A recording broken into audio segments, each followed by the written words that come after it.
As parents, we sometimes are a little concerned with the way that people who are caring for our children are caring for them. It could be when we drop them off at the childcare at the gym, or when they're at church, or when they're at grandma's, or when they're at Lightbridge Academy.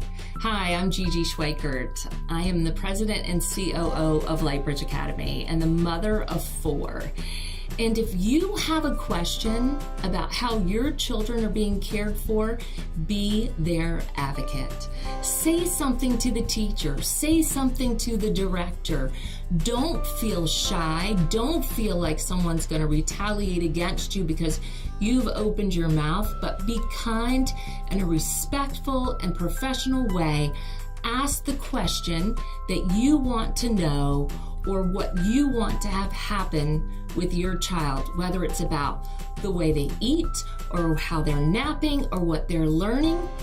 Be an advocate for your child, but do it in a way that makes it a win-win for the staff and for you. We want to hear what you're thinking, and we want to be better, and we really want to serve you and your family in the best way possible.